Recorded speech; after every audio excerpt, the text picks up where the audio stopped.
afternoon. My name is Laura Perez, and I am the chair of the Latinx Research Center. I would like to welcome you all to today's program, California Latinos, COVID-19, and Pandemics. I would also like to welcome you to the Latinx Research Center, an interdisciplinary and trans-Americas research hub at the University of California, Berkeley. The LRC focuses on research and programming that advances greater knowledge about and equity for Latinos, one of the United States' oldest and largest population groups. We are committed to advancing research of the history, experiences, contribution, and needs of the Latino community in all of its cultural, gender, and sexual diversity. Please visit the Latinx Research Center website and subscribe to our newsletter to find out more about our programming throughout the remainder of this fall and in the spring.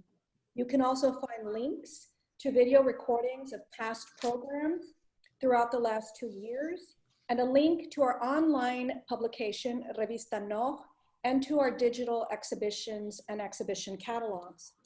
Also, please look out for our November 17th, 12 p.m. podcast launch on Latinos, What's in a Name, an audio series on Latinos in California. Today's program is a lecture sponsored by the Latinx Research Center and also by the Berkeley Center for Social Medicine. Thank you and welcome to each of you. I would now like to introduce you to Dr. Clara Mantini-Briggs, who will be introducing the panel and its structure and today's speakers, and moderating. Dr. Mantini-Briggs is a Venezuelan public health physician. She was the national coordinator of the dengue fever program in Venezuela's Ministry of Health, and she's a lecturer in the Department of Anthropology at the University of California, Berkeley, and she's heading a new research initiative on Latinos and COVID at UC Berkeley. Thank you once again, and welcome, Dr. Mantini-Briggs. Thank you, Laura. Did you hear me all? Good. Thank you. I am honored to be here in this panel and work with all our panelists, Kurt, Organista, Hector Rodriguez, and Alain Harold. We will be touching a really important subject today that, as you know, I have seen that the Latino people are getting more and more important in this and in the outcome of this election, and that is important not only because of the election, but because Latinos are majority minority group in the United States and in California. They are the majority of minority, if I can say that, and they have been more affected for this pandemic. They are suffering from the politics of immigration, and also they are working in those so-called essential works for keep the critical going on of our society. Services that we don't see them. They are invisible. Those essential workers like janitors, people who give the milk, put the milk in the shelf in supermarket, and you know, it's important because they are the ones who have the load of the pandemic together with other minorities. Of course, we have to recognize that, but Latinos are suffering, and also they are so affected that Governor Newsom a few weeks ago went to the Central Valley in California and offered $58 million to cope with the disease that is diminishing this population. It's touching very hard in all the angles of the life, not only the work, because they get contaminated at work, but they go to the home and they pass this COVID-19 disease to their children, husband, and you name it. And it's a population that is suffering with no benefit. They don't have really benefit, access to healthcare. In most of the time, they are afraid of immigration policies, and well, and so on. I just wanted to say that because it's really, really important, you know, the subject that we are trying today. And I thank you, our panelists, for being with us and try this important subject. Saying that, I will say that yes, I have been in connection with the university, and I really try to do some research in COVID and with the Latinx population here in UC Berkeley in the state to research more deep in this subject that is affecting the life of the community Latinx in UC Berkeley. Saying that, I think it's time I can give welcome to our first panelist, Dr. Kurt Organista, and he's professor at School of Social Welfare at UC Berkeley. His research focuses on Latino psychosocial and health problems.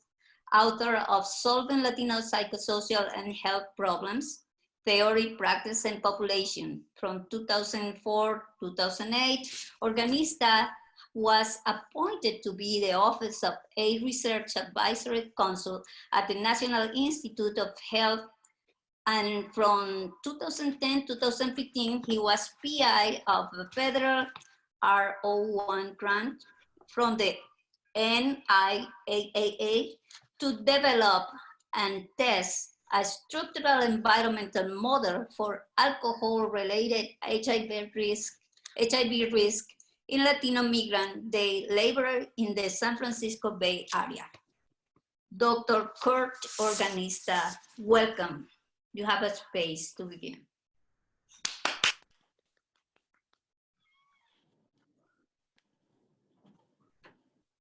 Thank you very much, everybody.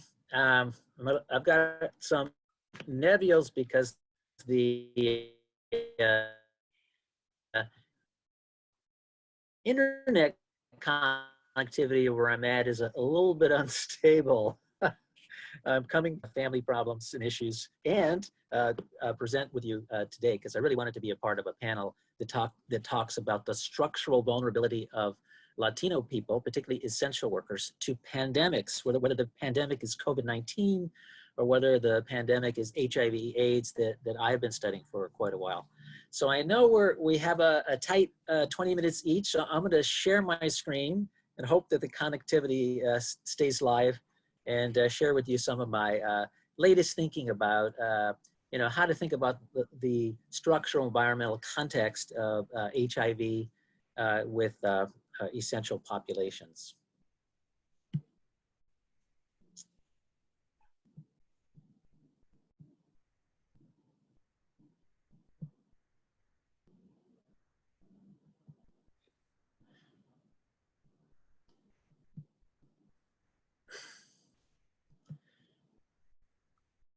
Okay, I'm hoping everybody can see this. Do let me know if not. This is the title of my talk today. And as I just mentioned, it really focuses on a structural environmental model of susceptibility to health problems. And in this case, alcohol and substance-related sexual HIV risk in Latino migrant day laborers. The idea for this study happened when I published a book back in 2012 about HIV prevention with Latinos, theory, research, and practice, where we were trying to take a structural environmental framework for thinking about this. And many, many years later, I finally was able to publish my kind of dream study about this that I'm going to share with you. So this study began, as I think many studies should begin, with some deep qualitative work, really getting out on the streets and talking to day laborers. My team spent a couple of years talking with these men in San Francisco and in West Berkeley. And I'm sure many of you have seen day laborers. You know who these folks are. They stand in front of paint shops, front of hardware stores, just looking for a day's work. They're virtually all undocumented from low economic backgrounds. So we did 51 in-depth qualitative interviews to get a sense of what their lives are like. And I want to share some of the voices with you of the men. So if you look at this quote by somebody that we will call Agustin, he really talks about something that's pretty universal. You know, our wish to have you know, a job that supports us, you know, a home, a little home, and a partner and love in our lives. At the same time, this man that we call Juanito, he talks about missing his family, but having to work in the US to support them, and he calls that a contradiction. So many of these men live with this contradiction. Can you imagine what that would be like to not see your partner and your children for 10 years and you're not sending any money home, which of course is the whole reason for, you know, leaving your home and working here in the States?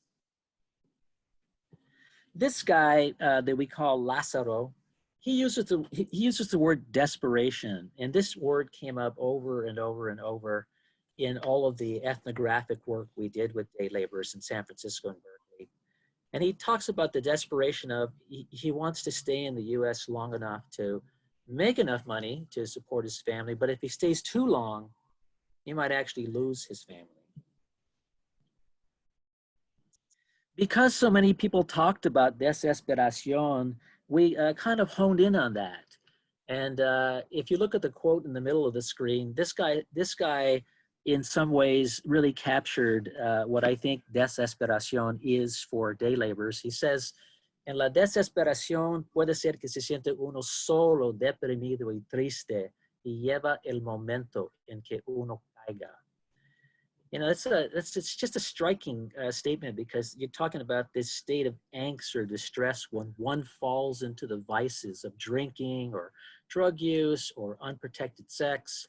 So we created a scale of desesperación, right? We have scales of anxiety and depression. Why not make one for, you know, tell me about during the last week, you know, how often have you felt frustrated about the lack of progress in your life, or how often do you feel overwhelmed by obstacles in your path? So we actually validated this scale, published this scale, and it kind of had two subscales, frustration and dissatisfaction, that I will show you in the model shortly.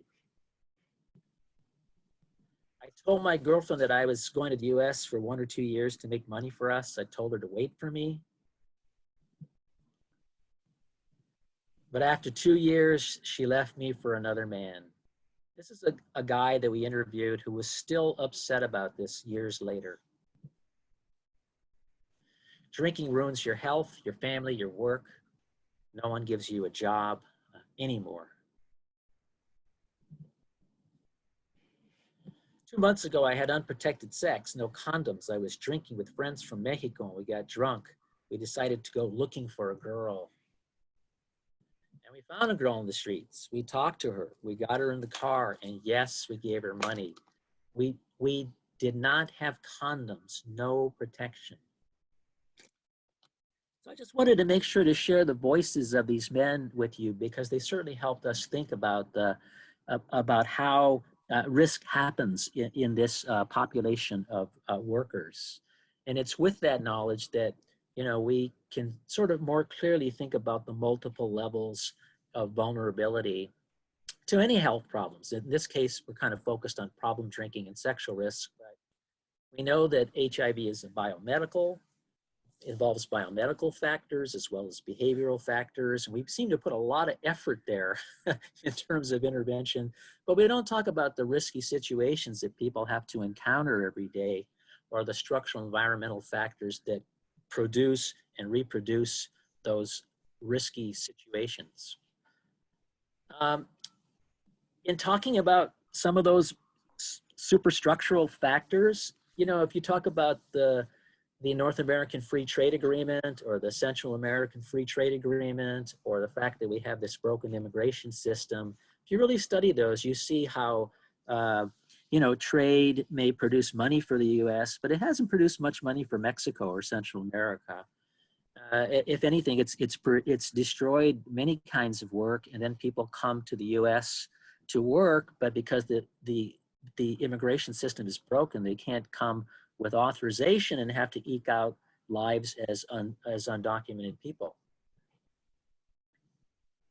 And this may shock you, but we have a president and an administration that goes way out of its way to not just make life hard for these folks, but to actually criminalize them when, in fact, if you look at the criminal records of undocumented people or immigrant people, they are far lower than citizens. They are truly the most law-abiding people in the U.S., and yet you have horrible things like this said, and all kinds of persecution and the felonization of people simply for being undocumented, which creates an immense amount of stress. So let me share with you the model that we tested and some of the factors that we looked at. So what you see here on the left-hand side of your screen are the environmental factors that came up most often as being the most stressful. You know, these are men who face terrible working conditions. They make about $200 a week on average. Sometimes they don't get paid. They do dangerous work. That leads to pretty challenging living conditions. And then because of the climate that I was just sharing with you, there's a lot of discrimination that they face. So those are the environmental factors in our model that we made sure to measure.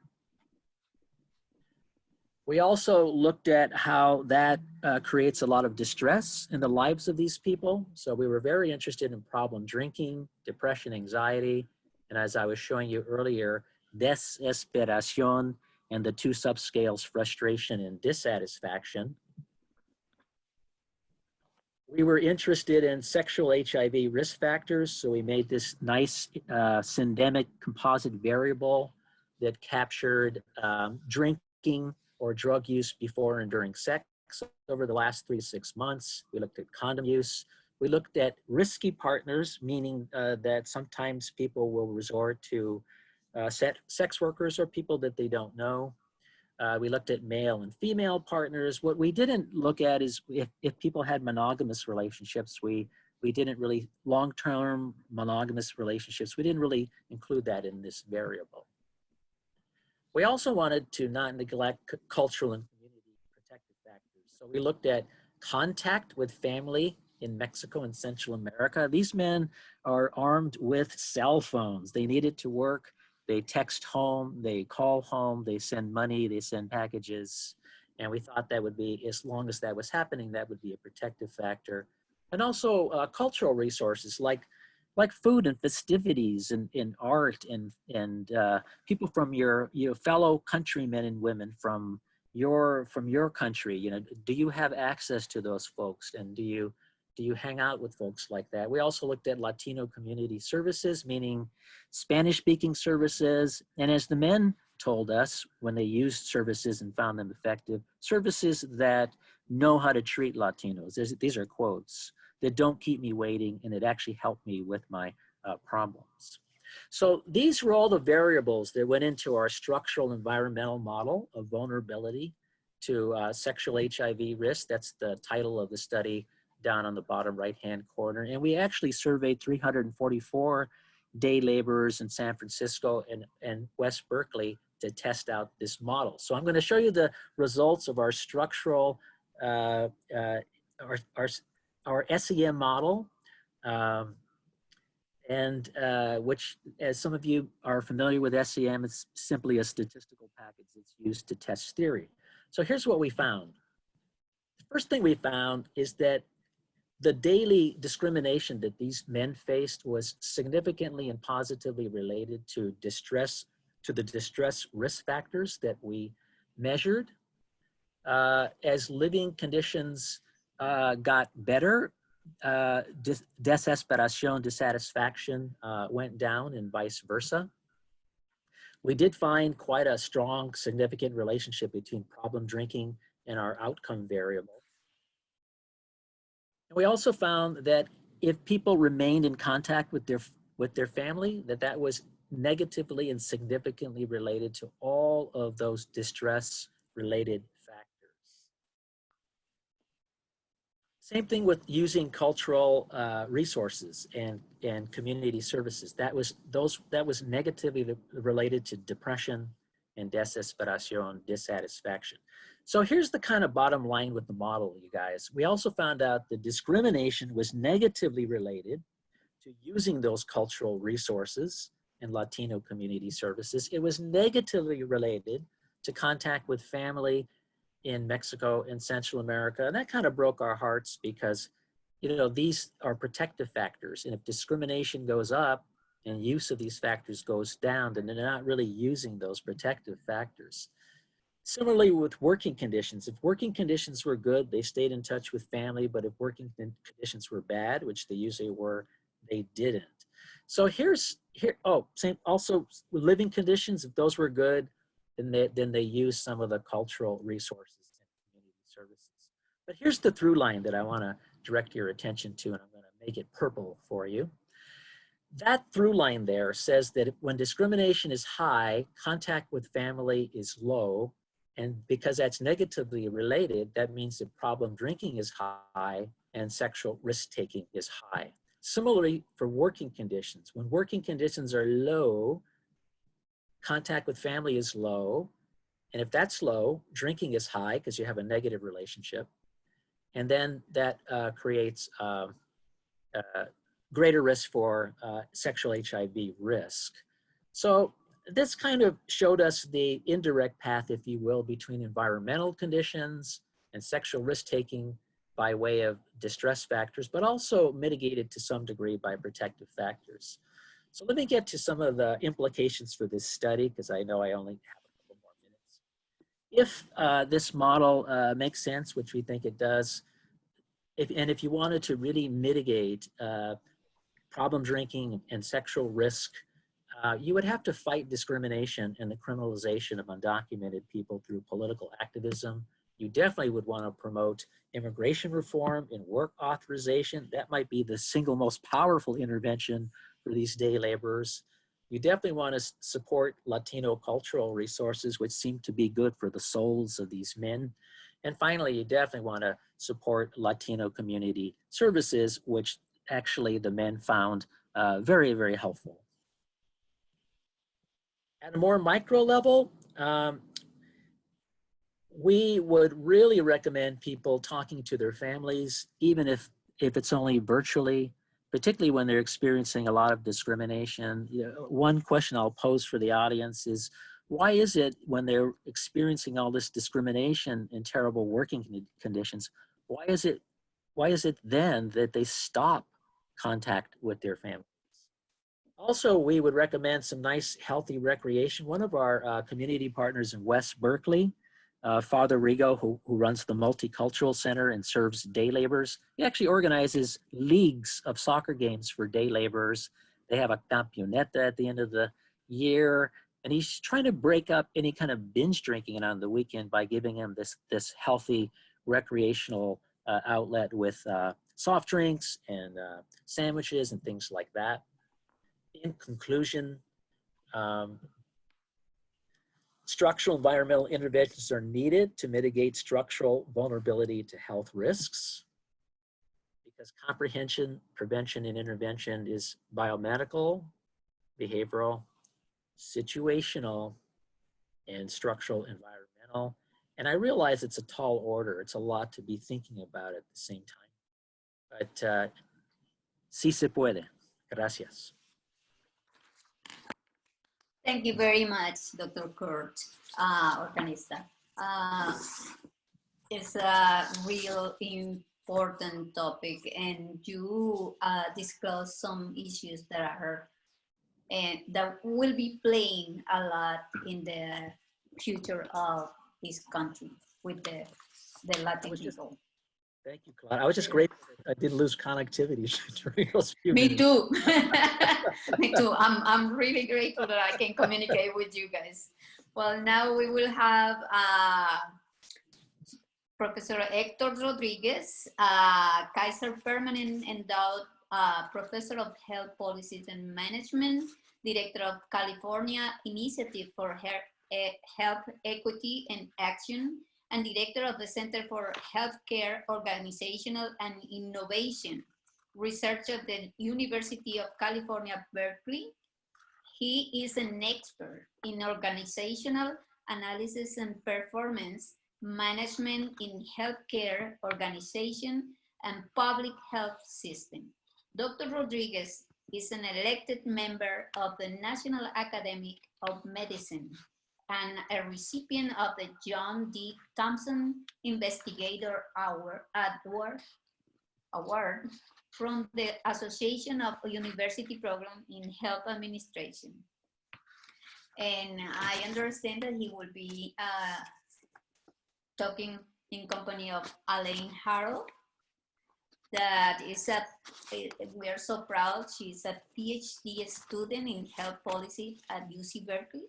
Her research focuses on the association between occupational and non-occupational exposure to health among the most vulnerable workers, including immigrant day laborers. And saying that, I wanted to give a great welcome to you both. Thank you for being here. Gracias, Clara. Can you hear me okay? Yes, yes, Excellent. Fortunately. I will cross my finger. So I'm in this presentation, Elaine Haro and I are gonna pinch hit. She's going to deliver the meat, and I'm just going to set the stage and recap some policy implications. This work covers a wide stream of work sponsored by the California Initiative for Health Equity and Action, and I'm the faculty director of this center, and it's a multi-campus center for the UC system to translate evidence into action in Sacramento and through institutional change in agencies and organizations. And as part of that effort, we have partnered on a poll with the Institute for Government Studies to assess worker experiences during the COVID pandemic. And we've also examined day labor experiences, both before COVID and during COVID, and Elaine is going to cover these for you. So our agenda today is really, I'm going to set the stage. I'm going to talk about some of our investments at the California Initiative for Health Equity and Action. Elaine is going to describe some of the findings related to our voter poll and looking at how voters differ that are essential workers versus non-essential workers, and in terms of their burdens in the time of COVID. Elaine is then going to talk about a case study in terms of a survey effort that she and undergraduate students implemented here in the East Bay in partnership with the Multicultural Institute. And then she's going to circle back to the poll results to discuss some of the farm worker related protections that were assessed in that survey and some of the results about voters' attitudes about protections for farm workers. And then I'll circle back and give the policy implications. So I'd like to set the stage by saying Latinos and Latinas in California, as was mentioned, represent an increasing proportion of the state's population, 39% of the current state's population. However, we're overrepresented with respect to the number of COVID cases. 61% of COVID cases in California are among Latinos and Latinas, and 49% of COVID deaths are among Latinos and Latinas. So we have a disproportionate burden of the impact of COVID on our health. And as was mentioned by Kurt, a lot of undocumented workers and day laborers are essential workers, and 80% of them are. And so we're working in a context where there's multiple overlapping vulnerabilities for certain Latino subpopulations. So Latino immigrants really experienced the sharpest increase in unemployment in April 2020. And so really the essential workers, not only are they pulled into work more often and have less control of those work conditions, but are also more likely to lose their job at the same time. And in California, 13.7% of Latinos and Latinas, but only 5.1% of whites were uninsured. And as you know, there's been federal efforts to provide economic support to Americans, but this CARES Act leaves out 10.6 million undocumented individuals and 4.9 million of their spouses and children. And so as a UC-wide research translation center, we've taken 3 efforts to really move the needle on some of these issues and understand and contribute to the evidence. And so, as I mentioned, we have a partnership right as the pandemic broke out with the Institute for Governmental Studies. And Ms. Haro, who's a PhD student with us, was lead author on two briefs that stem from this, one on essential workers and one on farm workers, which she'll present the key findings from that work. And Elaine is also very busy in the sense that she brokered a partnership with the Multicultural Institute and worked with Chicanos and Latinos in health education, formerly now called Comunidad for Health Equity, on a study really looking on the ground the experiences of day laborers today. And CalAHIA's, our work, also provides grant funding to faculty across the system to disseminate evidence and to generate implementation research around supporting policy change in California related to improving Latino health. And so we funded a project from Maria Elena Young to look at how rural areas are dealing with implementing supportive policies that the state of California has passed. It's much more difficult to implement these policies in areas where the political climate is not supportive of them. For example, in the Central Valley or in the Inland Empire. We also have funded an assessment of the policy options today that we can use to expand care for undocumented Californians. What are the different methods using taxation or looking at community benefit and or employer contributions or health plan contributions to enable us to provide this benefit? We've seen efforts to expand coverage to seniors that have failed recently. During COVID, it's really important that we move forward with protecting our seniors, the most vulnerable segments of our undocumented population. And we've supported research and translation activities for Cecilia Ayon at Riverside around the senior undocumented. We've also invested in understanding how novel programs that counties are implementing in California are using the County Medical Services Program dollars to cover undocumented adults in their preventive care. And also looking at how we can protect immigrants in the healthcare setting from ICE raids and from discrimination in the clinical setting. So I encourage you guys, everyone on this call, to check out our products as they relate to these exciting faculty projects. Our partnership with IGS was really a voter poll where we got 8,800 California voters to tell us about their experiences of COVID early on in the pandemic. And we assessed issues such as financial and employment insecurity and people's fears about these issues. We assessed people's comfort level with the racialization of COVID-19, in particular, when Trump refers to the coronavirus as the Asian virus, the Wuhan virus, et cetera. And we assessed voter support of protecting farm workers by giving them paid leave, PPE, and other protections. We also assessed whether during this time there was an appetite among voters to support a single-payer healthcare system to enable coverage for all in the state. So with this, I'm going to pass the baton to Elaine to give you the highlights of these findings.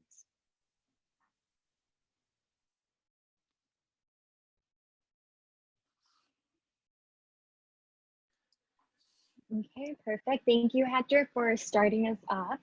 Can everyone hear me and see my presentation? Okay, perfect. Thank you. So I will start off by describing who are essential workers in California. There really is no set definition of what constitutes an essential worker, but using the representative sample of California registered voters from the IGS and Telehealth poll, we consider essential workers individuals who are employed and who have to leave their home to go to work and have either regular or minimal contact with the public. In the IGS poll, over half of our respondents were employed at the time of survey, and of these, 44% were essential workers. So if we look here at the graph, across all racial and ethnic groups, Latinos have the highest share of essential workers who are in regular contact with the public at 30%, and also 28% of Latinos are in minimal contact with the public while at work. The reason why this matters is that essential workers who are disproportionately workers of color, particularly Latinos, do not have the ability to shelter in place. The CDC recommends that everyone limits their interactions with others as much as possible, but many of the jobs in which essential workers are employed make it really difficult to physically distance from others. And often the possibility of taking time off from work may not be available. These factors have consequences, and in the US, Latinos make up 2.8 times more COVID-19 cases than whites.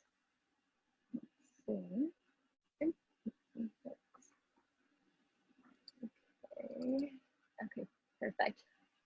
Sorry, I have two screens here. So here we can see a map that describes county level percentage of individuals who indicated that they had to leave home to go to work.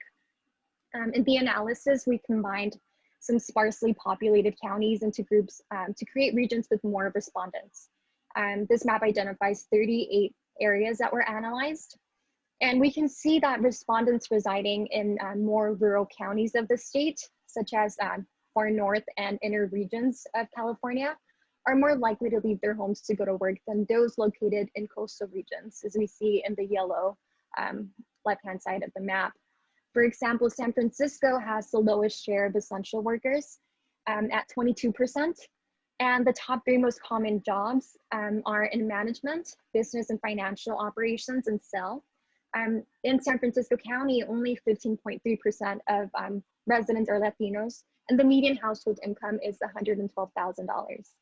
When we compare this to the other extreme in Merced County, which has the highest share of essential workers in the state at 78%, the most common jobs are in farming, production, and admin support.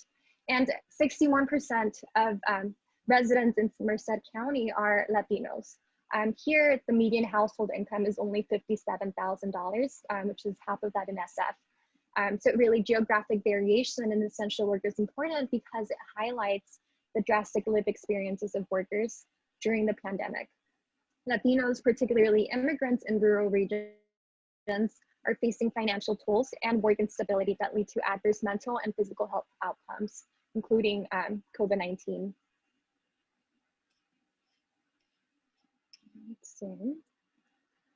Perfect.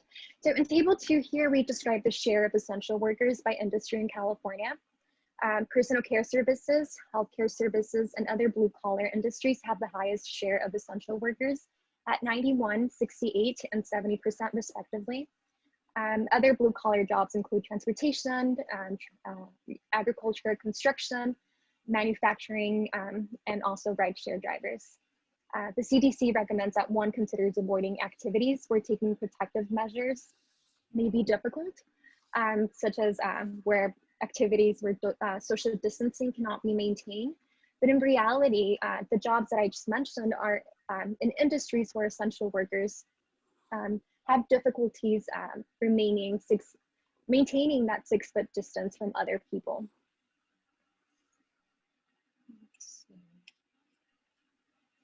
So when we asked workers if you got sick and did not work for at least 2 weeks because of the COVID-19 outbreak, 41% of essential workers compared to 63% of non-essential workers would continue to get paid. On the other hand, 27% of essential workers compared to 11% of non-essential workers would not get paid, and it would be difficult to keep up with basic expenses. As highlighted by these numbers, COVID-19 is disproportionately impacting essential workers of color in California. The health and economic security of Latinos are at high risk, given their disproportionate representation in essential work during the pandemic. And it just really highlights the overlap and vulnerabilities, not just to health outcomes, but also to economic and work-related instability. So next, we will move on to a special case of precarious workers in our backyards, our day laborers. Here, you can see a picture of the 15 research assistants that Hector mentioned earlier. They are all part of Comunidad for Health Equity.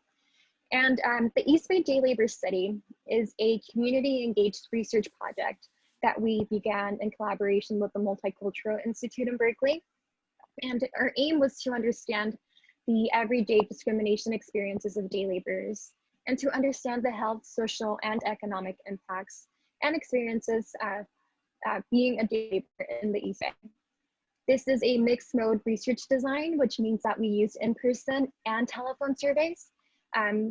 The study was originally only focusing on in-person interviews at public hiring sites, but when the shelter-in-place ordinance began in March, we had to move to telephone surveys. The study itself took place from February to July 2020, and we were able to collect 138 surveys. These are 138 surveys to really contextualize day laborers' experiences looking for work and to examine risk factors such as food insecurity, housing insecurity, wages, and employer abuse. Here, all of these research assistants completed outreach, engagement, and also helped to administer the survey. Perfect. So here, so we know that living in a crowded environment is a major risk factor for the transmission of COVID, of the SARS-CoV-2 virus. Oftentimes men have to live in dense housing arrangements because it is the only way that they can afford the excessively high rent in the Bay Area. We can see that only 8% of respondents live alone. The other 92% live with other individuals within their household. Approximately 57% live with 2 to 5 people. And over a quarter live with 69 people in just one unit. And 8.7% live with more than 10 people. So we can start seeing how difficult it is to even remain physically distant from others within one's household. Let's see. When we asked about the length of time since their last doctor's visit, over 45% of respondents have seen a doctor for a routine checkup in the last year. These are relatively high numbers of access to care compared to other samples of day laborers, but it really is due to our sampling frame. We were speaking to individuals who were part of the day labor program through the Multicultural Institute. And the Multicultural Institute has amazing services for the immigrant community in Berkeley and in the East Bay. They provide access to a therapist on site, dental services, and also provide warm referrals for jornaleros to attend community health centers within the area. Okay. Let's see. Okay, skip one. Let's see. So I am missing a slide here, but I also asked individuals, you cannot see this, I have this in my notes, but we also asked day laborers whether they knew someone who had been deported, and 54% of day laborers knew someone that had been deported. This may exacerbate the stress and desesperación that Dr. Organista mentioned earlier, as it reminds jornaleros about their precarious situation if they lack legal status. Immigration policy vulnerability and the threat of deportation are constant stressors that keep immigrants from accessing healthcare services. It lowers trust in institutions, and it also decreases the likelihood of reporting employer abuse. And as it was alluded to earlier, the current administration has made it extremely difficult for immigrants, particularly with the changes in the public charge rule. And now individuals who may actually need to get tested for COVID or who may need treatment are may feel uncomfortable actually going to community health centers or FQHCs to actually seek treatment. So we can see how this is a drastic barrier in accessing care and other social safety net benefits. Okay. So moving on, what I did here, we divided the complete case respondents to demonstrate individuals who responded to the survey before shelter in place went into effect and those who responded to a survey after shelter in place went into effect. In this simple comparison, we can notice early increases in risk factors for depression and anxiety, including economic insecurity and exacerbated employment instability. Respondents who were interviewed after shelter in place were more likely to report food insecurity experiences, lower levels of income, and also fewer days of active employment search. So you can look at the numbers in red. Those are, the middle column is before shelter in place and the right-hand column is after shelter in place. And we see a drastic increase in those who report food insecurity, 35% before shelter in place and 51% after shelter in place. So this last question, over the past month, how often did you seek day labor? The post-shelter in place qualitative responses where individuals have the ability to provide open-ended responses are listed here. And for example, when we asked them this question, some of them said, ninguna vez. Este mes no trabajé como jornalero, solo con contactos. This month, I did not work as a day laborer, only with contacts. One of the quotes that stood out was, al principio del mes todos los días, pero después de las nuevas leyes no.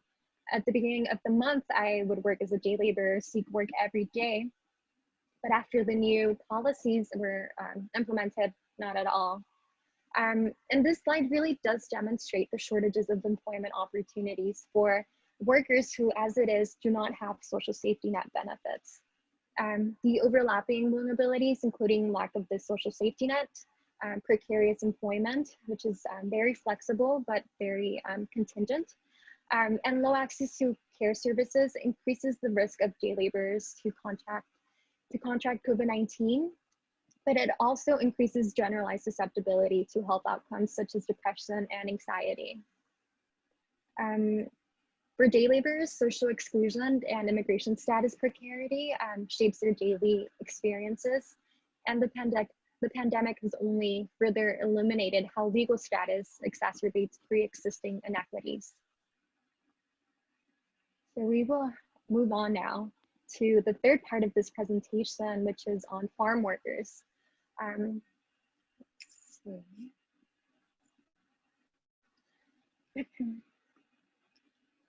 So during the pandemic, farm workers in rural regions of the state have continued to provide essential services in communities that confront some of the highest COVID-19 infection rates in the state. A majority of California's agricultural workforce in these rural regions are Latino immigrants who help supply the nation's food. Although these sectors have been deemed essential during the pandemic, there have been few targeted policies to protect farm workers, their families, and their communities.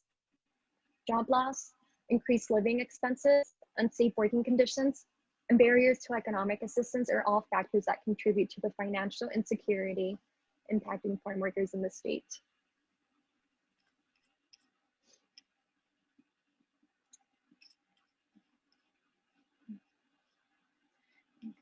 So here, I've listed some of the social risk factors that farm workers are exposed to. California employs about 800,000 farm workers. Most of these jobs are actually seasonal, and very few of them are actually full-time. Approximately 90% of California farm workers were born in Mexico, and over 56% of them are unauthorized to work in the US. While all essential workers put themselves at risk when they show up for work during the COVID-19 pandemic, farm workers face additional risks because they lack critical social safety net support afforded to other members of society. So for example, over 50% 50% of farm workers lack health insurance. Almost 3 in 4 earn less than $30,000 per year. And many are excluded from these social safety nets that we've been talking about, while also living in high density arrangements. In terms of occupational health risks, we know that farm workers have reported pressure from employers to continue working in unsafe environments despite concerns of infection and illness. And it is reported that only 54% of work sites provide face covering and personal protective equipment for farm workers. Related to legal status, fear of employer retaliation is the main barrier in reporting unsafe working conditions to Cal OSHA. So it is really an exacerbation and intersection of various risk factors, both in terms of like social and proximal conditions, but also occupational related risk factors. So what we did with in the IJS poll was to try to to gauge California voters' support for expanding rights and benefits to farm workers regardless of legal status.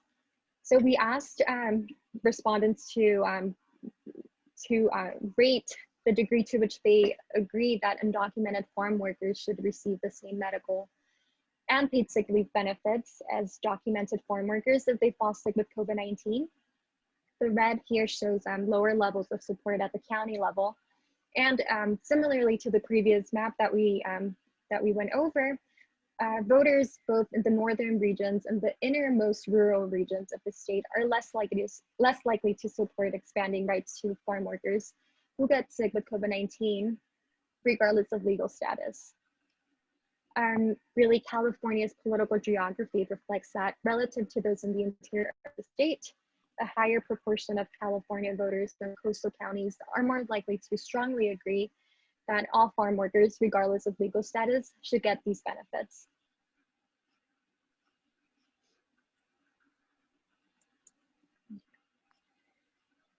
Figure 3 here displays a breakdown of the level of support for health and paid sick leave benefits for farm workers, regardless of legal status, by voters' self-reported racial and ethnic groups. As seen in the bar graphs, almost 9 in 10 Latinos in California strongly or somewhat agree that farm workers should receive the same benefits if they fall sick with COVID-19. We see overall that in the state, 71% of all voters agree that every farm worker should have the same medical and paid sick leave, regardless of legal status.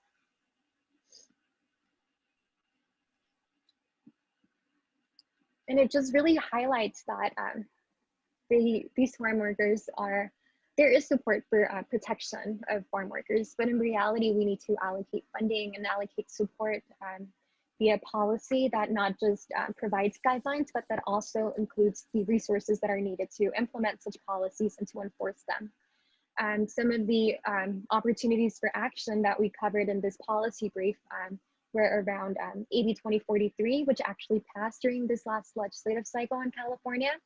And this policy really seeks to enforce Cal OSHA's COVID-19 infection prevention guidelines, which are mostly just guidelines, and to also conduct targeted outreach campaigns.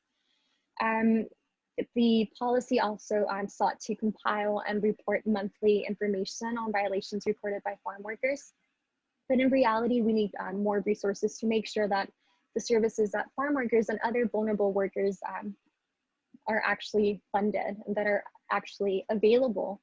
One of the other opportunities for action that we recommended was that every county board of supervisors should have a plan on how they aim to allocate COVID-19 funding from the federal government. So we know that some counties in the state, I believe that both Santa Clara County is actually, they have a health equity task force in which communities from very marginalized backgrounds are actually part of the planning of how this money is going to be spent.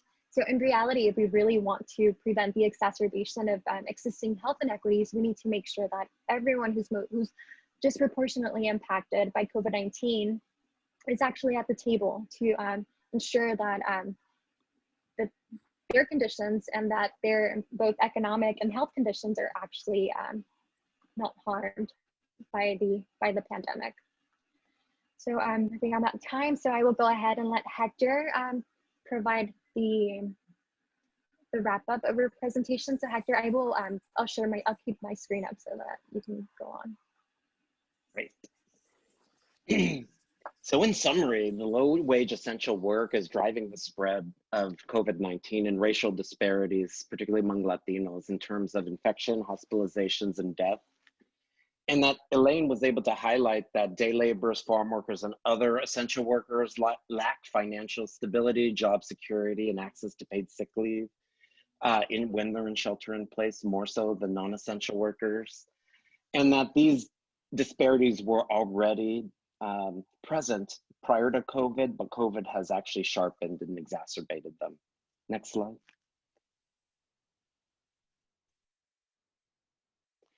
Some specific current state and federal policy actions to highlight. One in California is a disaster relief assistance program for immigrants that's pretty novel to California, that provided $500 per undocumented individual. However, the funds have run out, and so we need to put political pressure to continue to fund these types of initiatives.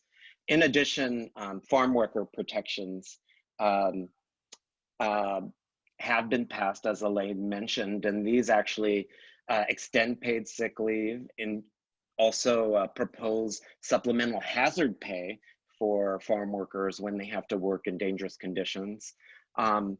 3 is extending a tax credit to farm workers who offer overtime work, so incentivizing paying differentials for overtime for these farm workers, even though employers are not required to do so. In terms of Cal EITC, so the Earned Income Tax Credit, another mechanism would be to allow undocumented tax filers to claim their US-born children. And California has efforts to do this that could be expanded further. And at the federal level, the CARES Act, as mentioned by Elaine, excludes undocumented immigrants and families, and any households with an undocumented tax filer, which should be modified, and hopefully with a new administration, we'll be able to push for these supportive policies.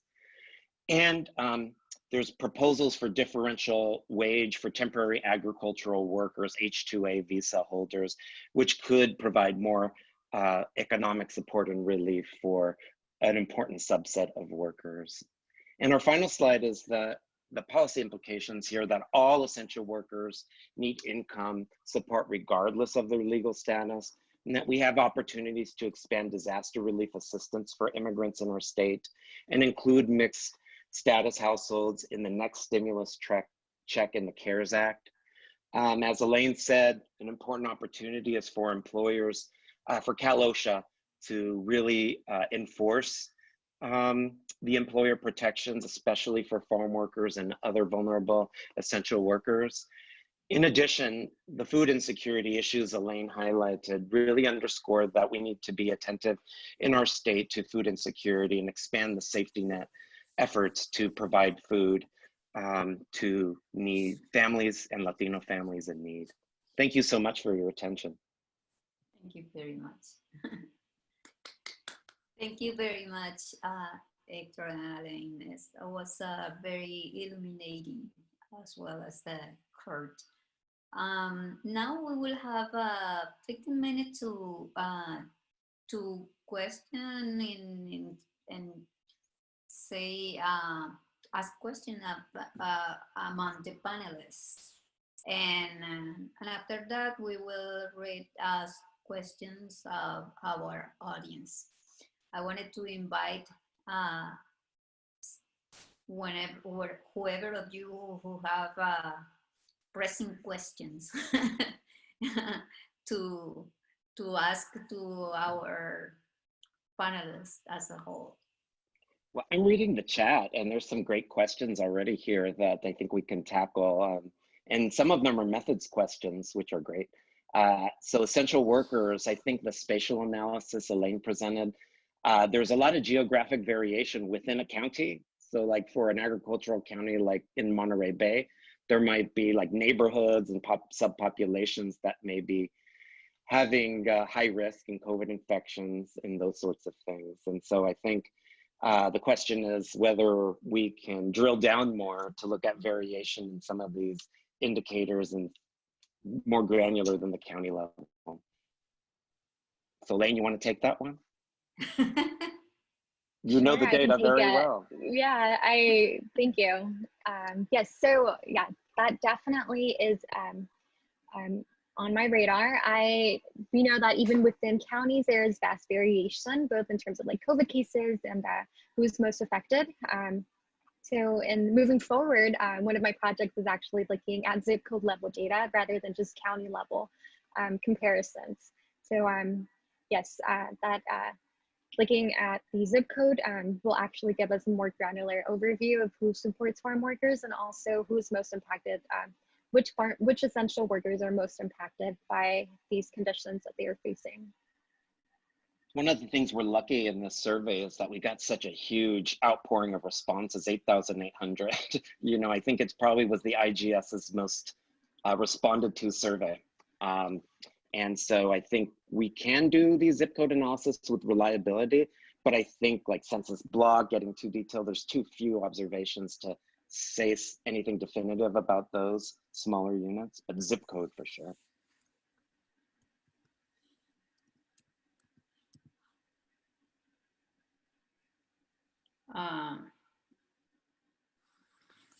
Someone wanted to jump in?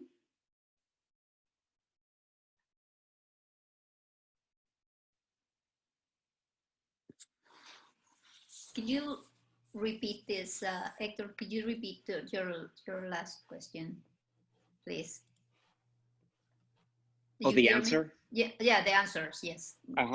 So I think the question was like, sometimes counties are really complicated and there's little pockets and zip code differences within counties and even census tract differences in COVID outcomes, but also voter support and all the things that we looked at.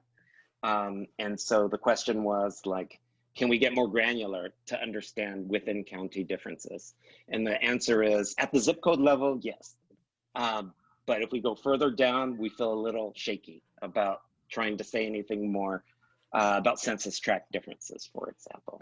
And Elaine said it's the next step to do the zip code level analysis. Yeah, it will give a lot of answer. My inclination is to think like two things. Essential worker, Latin worker have been, you know, they don't have the benefits. They are essential for the country, for the state, but they are not treated as essential given the benefit that they deserve it. And I wonder if it is, there are some proposals of how I have been reading about people that propose to give even $50,000 for parents who died, to families who lost people. And there are many, many proposals. Important. One of them could be give insurance or access to medical health service while they are in their work, you know. And all of these are really not taken too much into account. And one I wanted to take this as a fundamental basis to ask my question: what could be not the next level at the community, but in the general? You know, this election showed that Latinx population, not only in the United States, but in the California state, is gaining some view. They, with the vote, they begin to be, to letting behind the invisibility of this population, let's put it that way. And what could be the next steps, thinking that they are, they have a voice and they have memory, because we can say in this election, the Latinx community haven't forget the children in cages haven't forget all the people who died crossing the border, haven't forget even the disaster in many countries, like war, promoting war, making the countries and provoke of this migration to United States, and all the desperation that I've heard Organista say very well. And what could be this step further than study county by county, but in the general policy, what Latinx population can do to keep their voice listened for further in this new or the same government that is coming as a result of the election?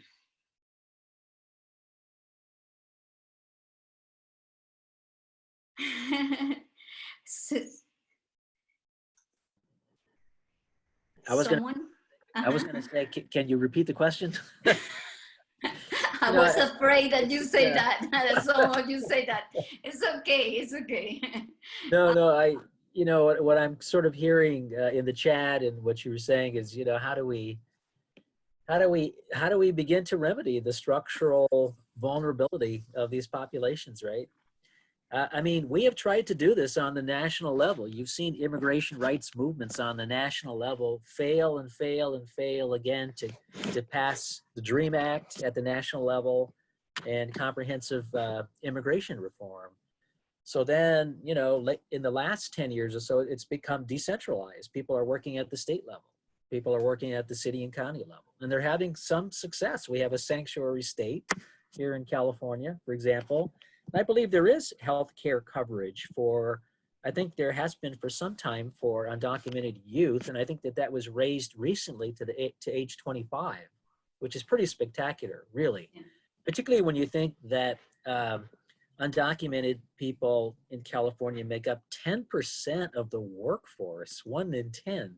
Yes. So it's almost the least we can do for them to offer that kind of healthcare. So I think California has been ahead of the curve in this respect, and I think that it's been partly the result of the decentralized immigration rights movement that has been very frustrated at the national level and is getting some reform locally. And frankly, it's being driven by youth, by undocumented youth, by intersectional youth, people who are not just coming out about being undocumented, but being sexual minorities and any number of issues, things that they were often told not to share at the national level so they could have more appeal, but they're kind of tired of that. And actually, I think some of the coalitions they're forming have been remarkably successful within a lot of structural constraints nationally.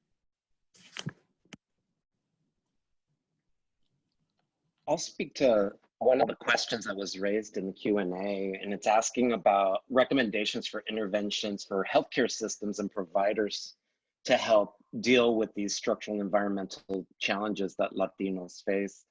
And so what can they do, And I have a couple of ideas. One is that we see this movement in healthcare policy and in healthcare delivery towards how do we address social determinants of health, housing insecurity, employment, transportation issues, et cetera, to prevent exacerbation of diabetes and other chronic conditions.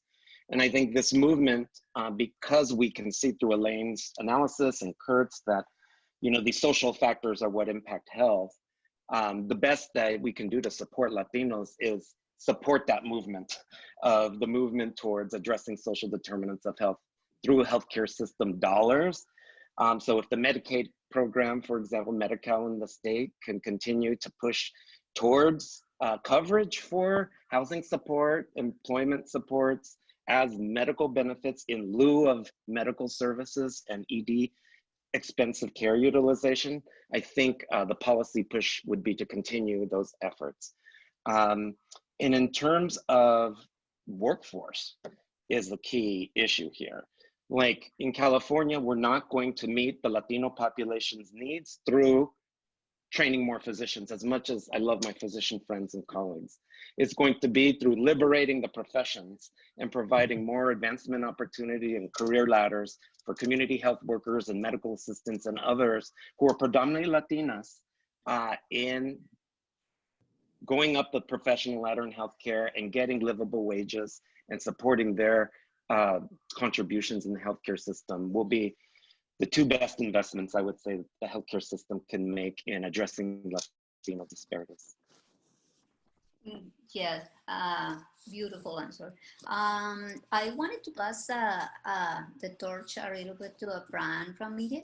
He will be helping to read the some questions that I cannot see in my computer, and I'm glad that he's here with his support and solidarity for Latino force. Go ahead, Fran. Welcome. Thank you, Clara. We have several questions here regarding healthcare. I'm gonna pick one here. What are your recommendations for interventions within California-based health systems, healthcare providers, for improving outreach and structural environmental approaches to improving health among Latinx patient populations, i.e., what are some recommendations for those of us working midstream? I think that was a question I just addressed, but others may have ideas too. Yeah, I would add something to that. I think we can't overlook the integrated behavioral health care movement. These are federally qualified healthcare centers that are community-based. They use promotores to go out and do outreach and actually to do not just psychoeducation, but some of the interventions. But take Clínica de la Raza in Oakland, for example. They're the biggest providers of health and mental health care in the entire East Bay. They have about 30 different offices. They came out of the Chicano health movement of the late 60s. They started in an abandoned barbershop, and now they are a multi-million-dollar healthcare institution, and they do great work in this area. It's not a total solution; it's a partial solution to health disparities that are over affecting Latinos. But they're doing a great job. If you go down to LA, where I'm right now, you've got Altamed, which is pretty much the LA equivalent of La Clinica. So we have to support integrated behavioral health care because they treat people irregardless of documentation status, and they treat them in their language, and they treat them in very community friendly ways. And in the Obamacare ACA Act, it's actually mentioned specifically as one of the solutions. I would also add that telehealth implementation needs to be supported in this space and in medical care for Latinos in general. I think we expect in healthcare systems a magic bullet, like if we turn on telehealth, everybody's going to use it. They're going to have high quality interactions with their doctors. And on this, webinars I'm on, we can barely make it work. So patients need more support, especially Latino patients who don't have technological literacy. And so I think investing in community resource centers that help people get set up with telehealth in culturally competent ways outside the healthcare system. Since we're making healthcare and everything else tied to people's technology, we need to provide those resource centers for people to get on board, to take advantage of all these things now in the environment. Yeah, thanks, Hector. That's a very timely recommendation. And some of the research I'm looking at in mental health care it's actually surprisingly good. People are utilizing the service and gaining benefits. We were afraid that, how do you want to do, therapy, on the computer? Yeah, actually people are doing it. And there's some very encouraging, auspicious benefits that are being published. Well, yes, but I wanted to also to say that you mentioned in your presentation about the depression, what I call the 3D, desperation, discrimination, and dissatisfaction.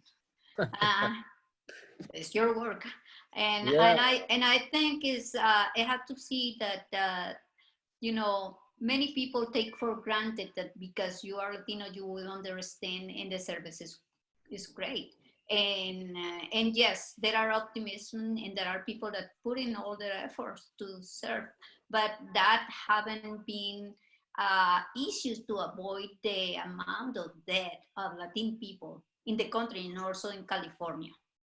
And then we have to be conscious that it's not only that those groups, those organizations are there, as you say, they, inside them, there are discrimination. People feel like they don't belong to those organizations and they cannot enter to this organization.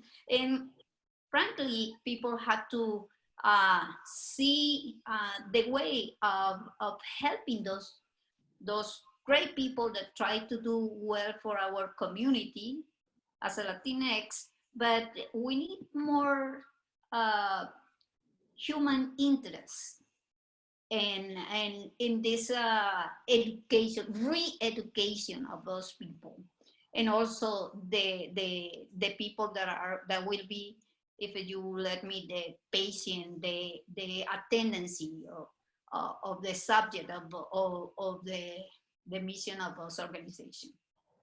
I think this is a great important point to take into account. Yeah, thank you.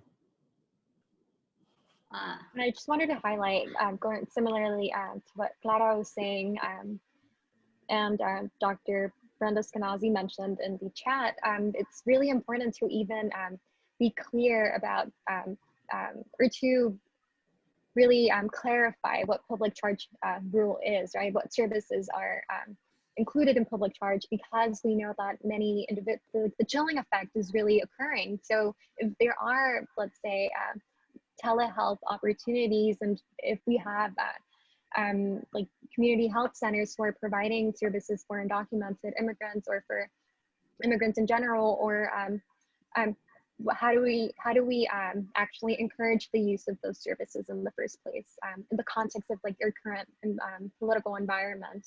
So really, I think this is where we can use community-based organizations who actually receive grants from like cities or from the state to be kind of like the liaison and to guide individuals to from these communities on how to sign up for health insurance, for example. Where do you go for a preventative healthcare visit?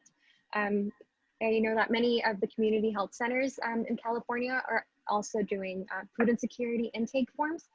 But knowing that it's not just a form that you're doing, that you're just like taking information, but that what are you doing? What's the step that you're taking to address that food insecurity, right? And it goes back to what Hector was mentioning in lieu of services, really addressing the social determinants of health is key. We have a question from Dr. Charles Briggs here. It says, these are fascinating results, thinking about how central the disparities facing Latinx populations and essential workers are, not only as symptoms of the pandemic, but in driving it.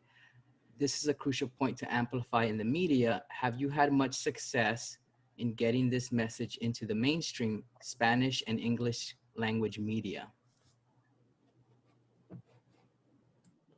Cristina Mora has been the champion for those interviews, and she's a really great interviewer, and has definitely caught the attention of the Spanish language media, for sure. I think it's a complicated issue, though. Yeah. Whenever you talk about multi-cause, multifactorial challenges, I think people get eyes glazed. And so I think we just need to be communicating very clearly on the types of policy supports that are needed, rather than simply describing the problem.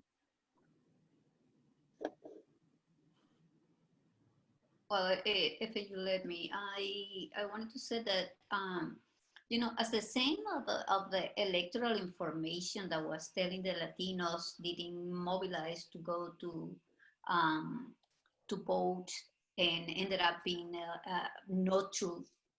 You know, it's the same. People repeat many stereotypes in the news, because we need new research about Latinos. Latinos are bad. Trump helped a lot with this notion of the Latinos drinking, rapists, whatever, and many, unfortunately, many radios even when they try to do good, they always portray, even in Latinos in health, like they have to tell the people, you know, how to cook the tortillas, basically, you know, and all of this kind of information is going against our community, because that means that people, in order to preserve jobs, are telling and continuing to portray Latinos as the population needed, not educated, and without agency.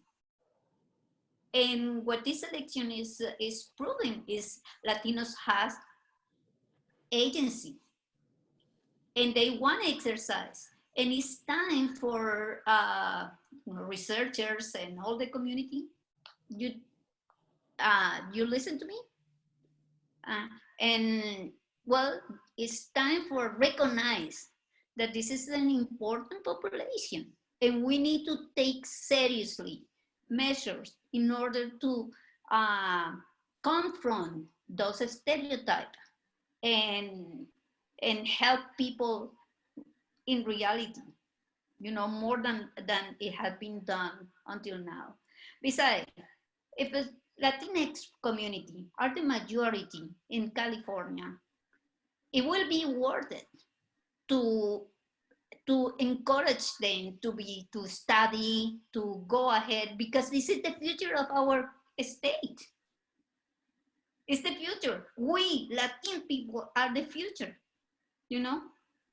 And it's good to have a community well treated, respected, and encouraged to go ahead and get the educational that the state is requiring for the future. I think I am going for politician next time. Sorry. Just kidding. Don't be afraid. You have my vote, Claudia.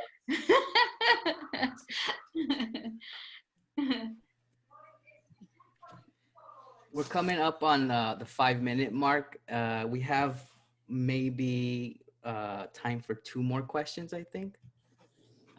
Does anybody want to ask each other a question here?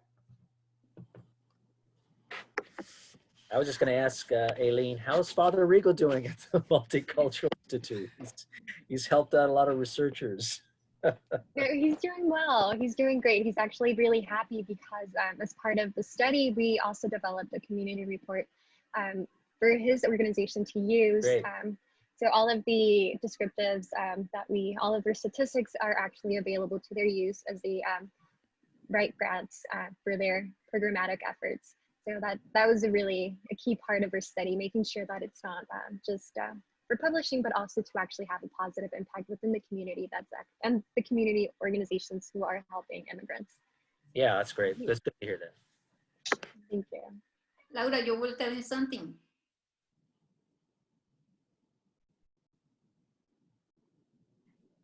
I hear you say that it's a political issue, but there is nothing more political than the health of the people, and the pandemic has shown that. Exactly. Yeah. One thing that I found really interesting in this anonymous chat was someone who works in education and talking about how essential workers have an additional problem of can't being at home and overseeing their kids while they're doing remote learning, and getting calls from teachers to see like, why aren't they Zooming in? And so it's an additional burden if we think that education is linked to health, and these essential workers can ensure that their kids are getting a good education when they're remoting from home, then we're just setting ourselves up for disaster and perpetuating these educational disparities that are linked to health outcomes. And so we really need to provide not only the support for the workers in terms of the economic support in their jobs, but figure out how to create social bubbles or other ways for families to work together to support each other to ensure that their kids are engaging in the education that they receive. Yeah, it's very important, the educational thing. Like I said, if Latinx community will be a fair,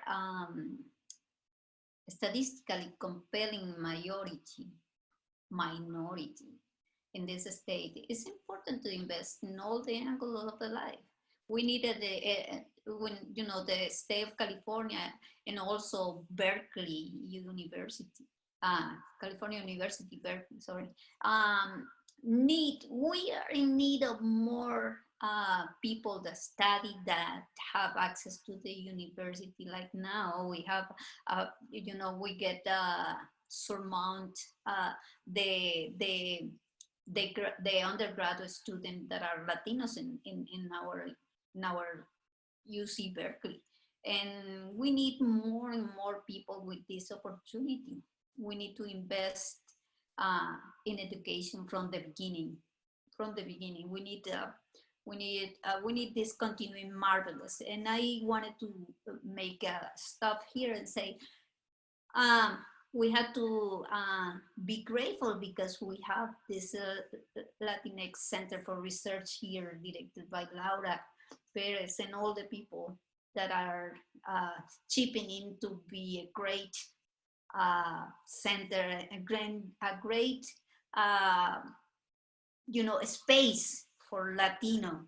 And this is unvaluable. Thank you for all the work that you do, Laura, and thank you for all the work that you do. All of you are very important. Thank you for giving me the opportunity of being here with you.